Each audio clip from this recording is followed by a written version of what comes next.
Hi guys, you join us on a bit of a Delulu Friday here, where I am going to show you all the top tips for infills. So if you struggle with pocket lifting after infills, this is one to watch.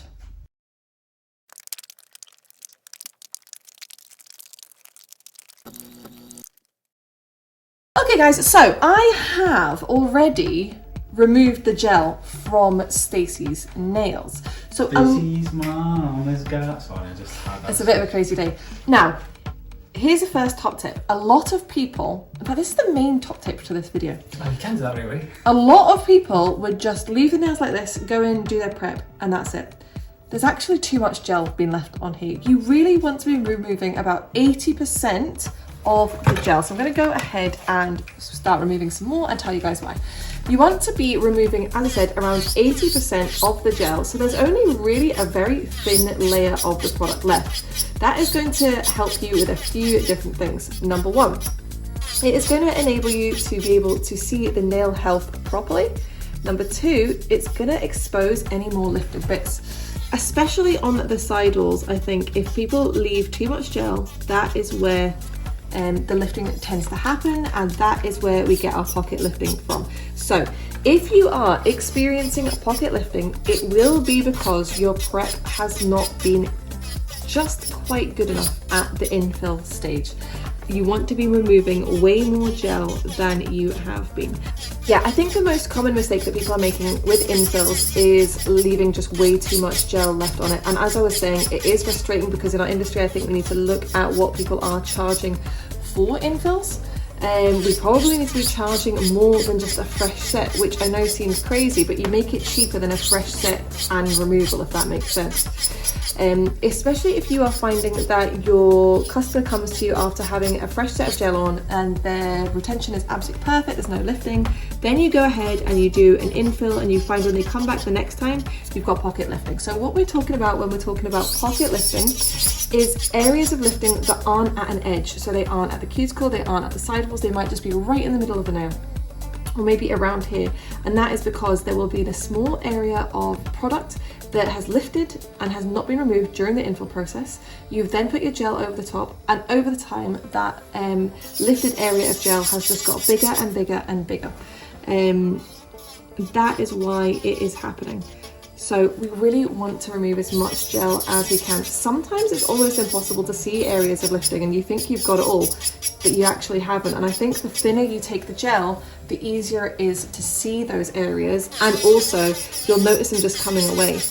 It's not something that I've ever struggled with, but I know some people do, and I do genuinely believe it's because they're not taking enough of the product away.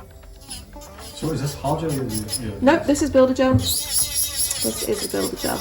And can you put into like a percentage or a fraction of how much gel you want to remove? About 80%. So the vast majority of it. You want to thin it right down. You really want to concentrate particularly on those sidewalls. You want to inspect even the free edge. Some people might have minimal amount of lifting from the free edge, and that actually just gets worse and worse over time if you haven't dealt with it when you were infilling the nails in the first place. So what's the best way to get rid of all that gel? It's got to be EFAL? Got to be EFAL, but obviously not everybody does EFAL, in which case you just have to manually go in. So you can use something like I'm using here, which is the mini 5-in-1, which I really enjoy for getting right up to the sidewalls, etc. It's really good for that, especially because it's got this sort of tapered end. Is that what's called 5-in-1? It tapers through different grits, yeah. But as I said, you really want to be concentrating particularly on those sidewalls and at the cuticle area. Once I've done this, I'm just going to stop and just talk through it with you guys. So if you imagine there was a little bit here that was slightly lifted and you didn't get it. You then infill the nail then grows up and the client comes back and they've got this area of pocket lifting in the middle. That's simply because this wasn't prepped properly in the first place. You're probably thinking what we've got going on here. So here at Nail Order, we are all guinea pigs for all different products, which is why Stacey has a little bit of a combination of products on.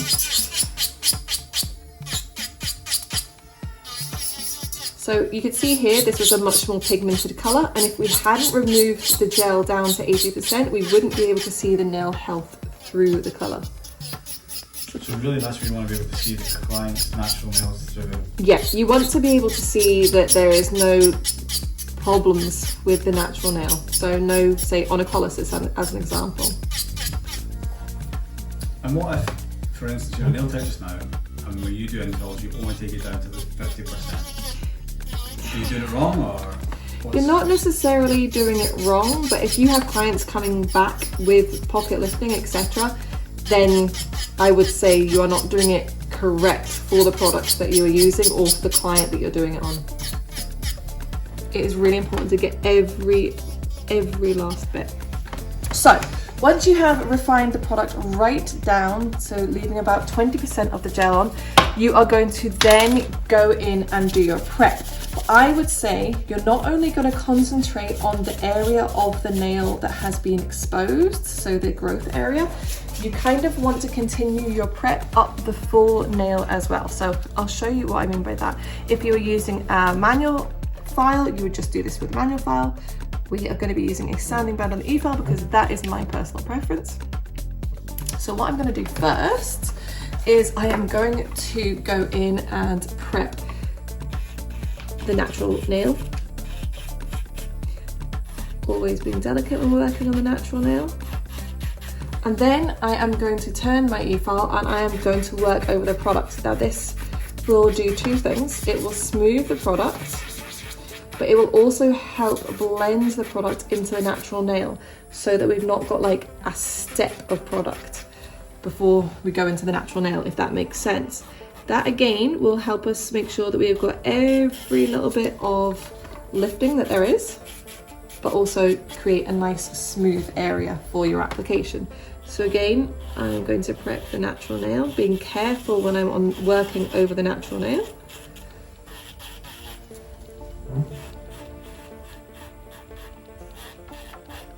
We're not wanting to sort of go over the same area more than once. And then again, working over the product, so I can be a little bit more rough because we're working over product and not natural nail.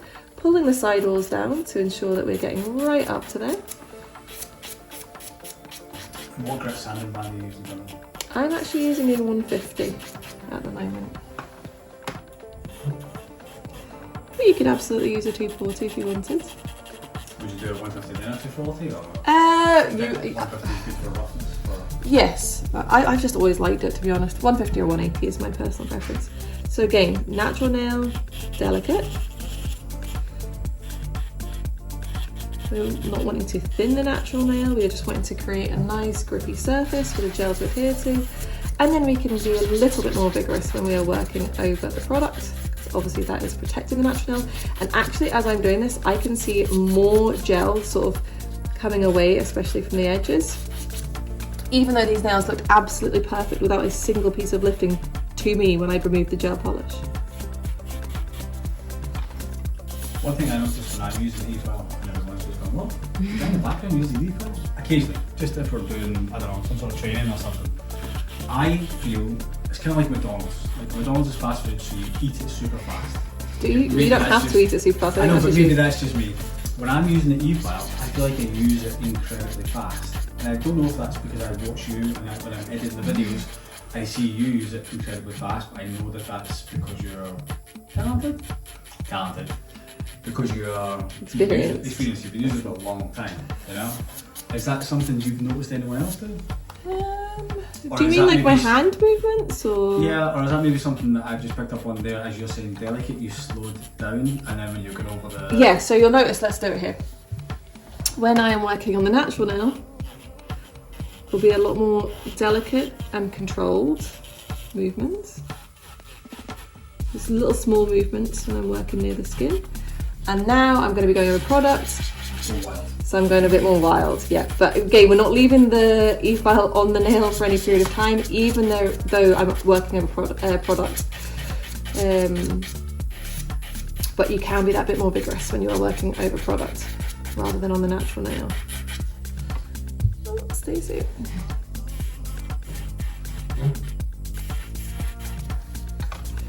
So essentially you want as little gel as possible to have, I would say, the most successful type of infill.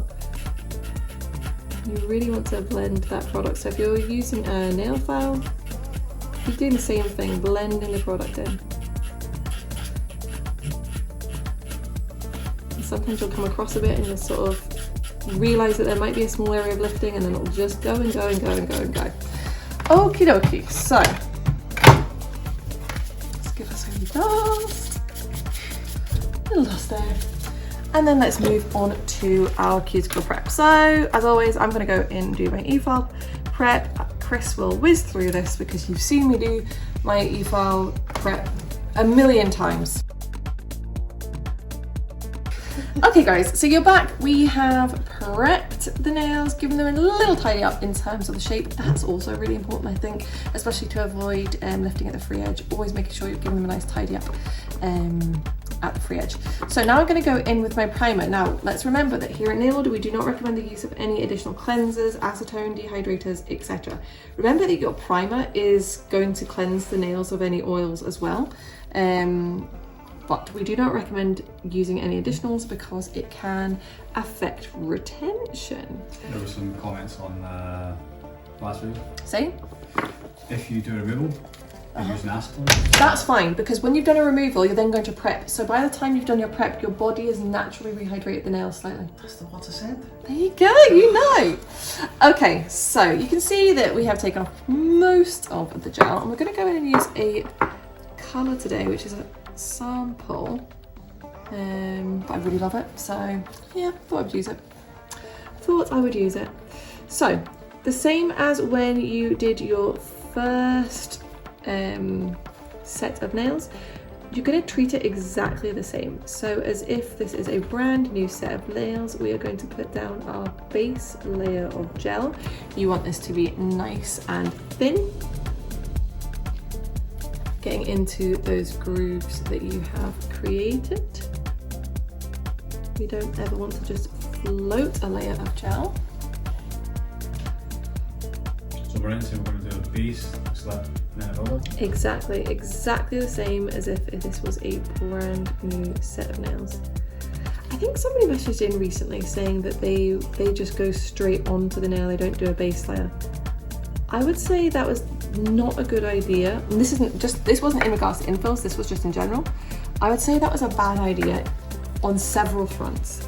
Number one, you're far more likely to get a heat spike because every layer of gel that you apply insulates the nail from heat. And obviously every type of gel we use is going to generate a certain amount of heat through the polymerization process. Secondly, if you are, the likelihood is that you're then going to be applying product way too thick because you've not got that first base layer creating some added strength. And lastly, if you do apply the product too thick, you have then got that uncured product sitting straight on the nail rather than sitting on a fully cured base layer of product. Does that make sense? It does. So I would definitely not recommend doing that. I mean, obviously you want to follow whatever brands you're using guidelines, but I would say that you always want to have a base layer of product on. Not a separate base coat, but a base layer of the product that you are using. I'm going to say that most builder gels don't need a base coat. It very much depends on the brand, I guess. So a base layer and a base coat is different.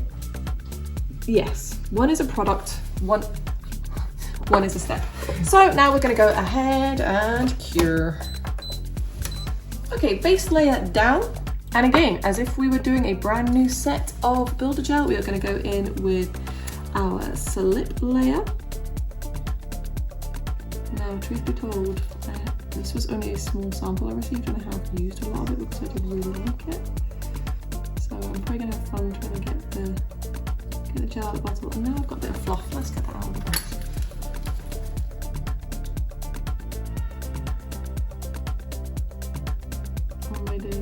Got it. Okay, so now I am going to go in with my structure layer. So obviously having removed most of the gel, is going to make your life so much easier, because if you hadn't removed a whole heap of gel, you'd have like a hump of product here that you'd have to fill in at this point. So the fact that we have now removed most of the gel means it's just going to be so much easier for us to infill. Now I appreciate that this might be slightly more in depth in terms of videos we've done previously, but it's just if I notice people having problems with things, this is just a way that is going to solve a lot of those problems. This is just a dream. I'm going to call this method the dolphin method. The dolphin? Yep, because on this side camera, you stopped, shot the free edge, and from the side it looked like the shape of a dolphin. Wow. And then you delicately guided the gel towards the free edge and then away from it. And pleasant self-silence.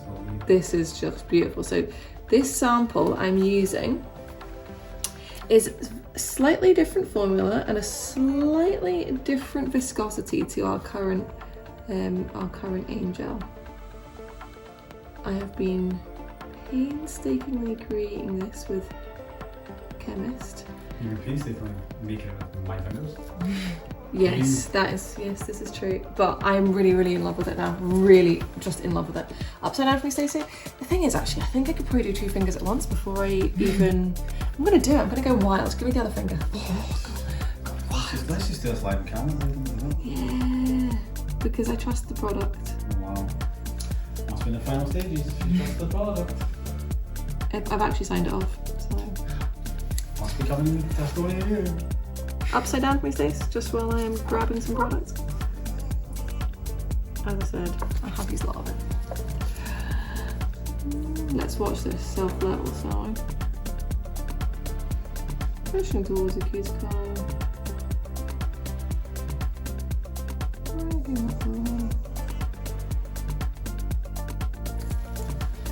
Making a little bit of a dog's dinner. Top tip, when we are using our fine liner brush, have a small amount of product on it because it helps glide through the gel a lot easier.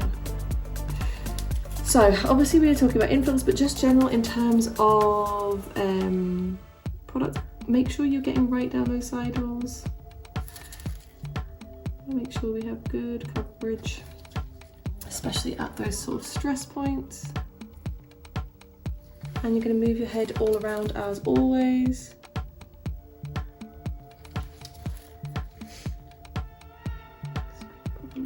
Right there. Just gonna let it self-level. Let's see how well it does it. And look at that, it's just not even moving. It's absolutely perfect over there. Oh, I really love this jellyfish.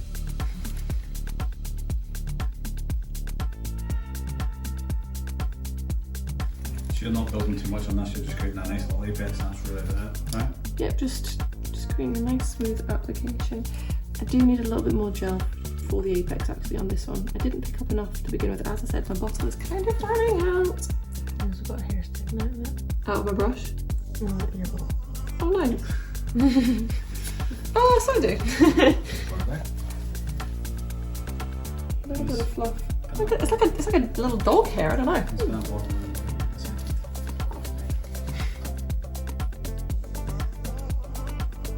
see how much of a mess we can make on this gel and then how... Can we still look at this, please? Look, can we just look at this? Look at him just sitting there like I'm just a beautiful prince. Next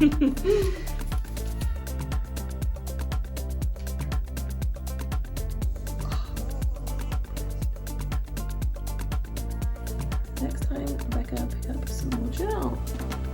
This is good you're doing a live application because people don't understand how passionate you get into the products, especially when they're good, Upside down, especially when they work. Let's just stay upside down for a wee second. So like hard gel, for example. Oh yeah. When you film with hard gel, it comes across the video.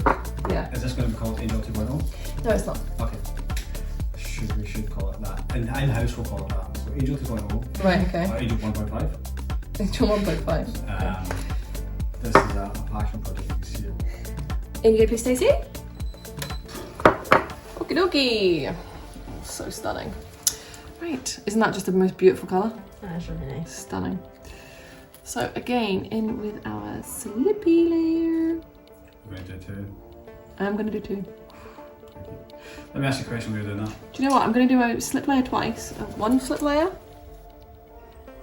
2 slip layers, and then I'm going to come back with my gel. Yeah? I'm not going to cure it if that's what you guys are thinking. Chris, what question do you want me to, what do you want to ask? What questions? Oh. Can you spin that book around?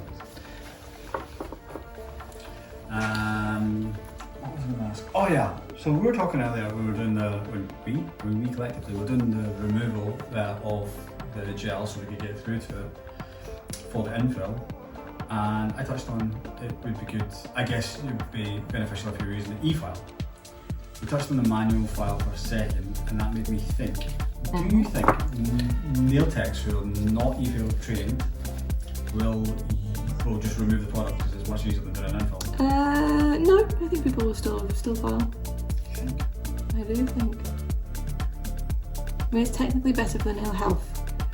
I don't, I'm just thinking like, a lot of people might just think a solar is just quicker and easier than having to... It is quicker and easier, to be honest with you, I think, probably. But I do think we need to push nail techs to change the way they price infills. Infills should be more expensive than a new set. They need to, it should be. It's kind of like a semi-removal and new set in one.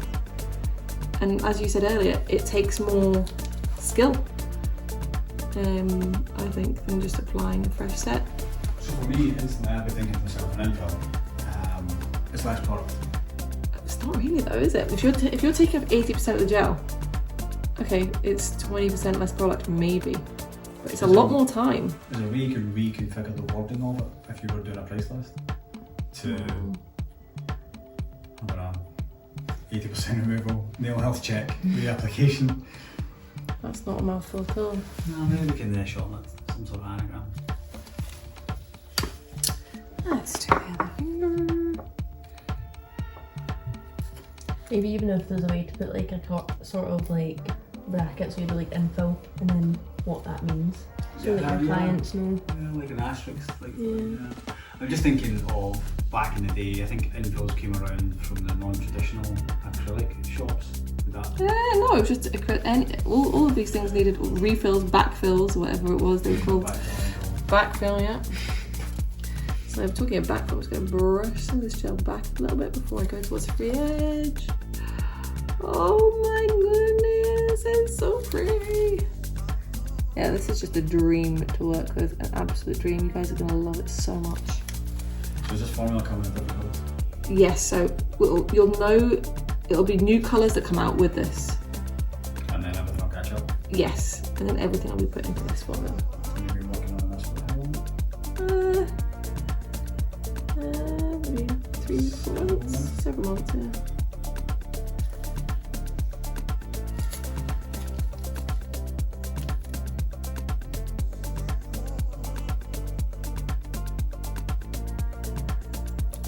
Upside down briefly stays. Always just trying to make things as good as possible. So the feedback that we were hearing, not just about our products but in general, was that people found that hemmer-free builders were often a lot thinner in consistency, which really the hemmer has kind of nothing to do with it. So I felt like that's something we could change. So that's what we've done, made things just a slightly bit thicker, improved the self-leveling quality as well. And then there's a couple of ingredient changes too. Okay, in you go please, Stacey. Just look at it. It's gonna be the best. I just know it is. What would you say it's most similar to? I think it's like a combination. This one? Cherub, Innocence. Probably if you mix together the 3 most popular colours, that's exactly this colour that you'd get. Yep, yep, that's what I think. I'm telling you guys this, so I think, I'll give you a spoiler. Should I give them a spoiler about the name? You told me. I don't think I have. No, that was on an off-camera bit. Okay. And if you've heard it, then you weren't meant to. So I think this one is going to be called Peace. And I genuinely believe that this is going to be our absolute best-selling shade. Because it is like a combination of our 3 current bestsellers. It's just so beautiful. I think Saint might be getting up there. Saint's become a lot popular, isn't it? Saint is... Especially since I'm hot. honestly, bringing it in the pot, it's totally changed it. Saint is the closest colour that we have to another brand's most popular colour. So I think that's probably one of the reasons as well.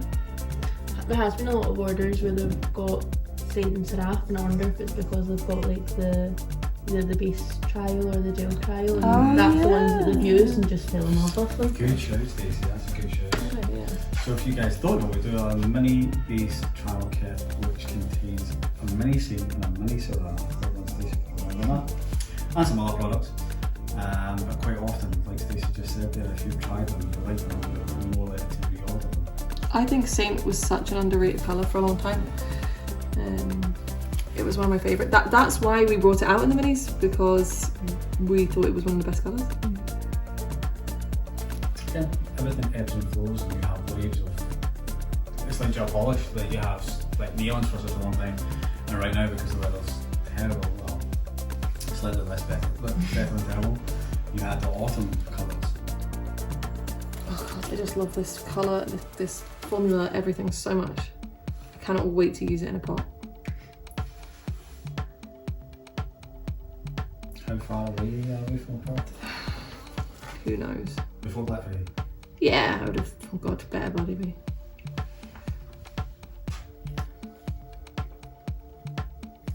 Upside down, please, Stacey. I'm gonna need to get him to send me another sample. That's my favourite. That's why it looks like this one. I need some more. Please, please. Okay, any pop. Can we just look at this, please? Can we just look at these nails? Oh, I just love the colour so much. I love everything about this product. So yes, Stacey is going to get her nails painted probably next week now, because we have no time, but we also have some new colours coming which we need to pop on people's nails to get some pictures of as well.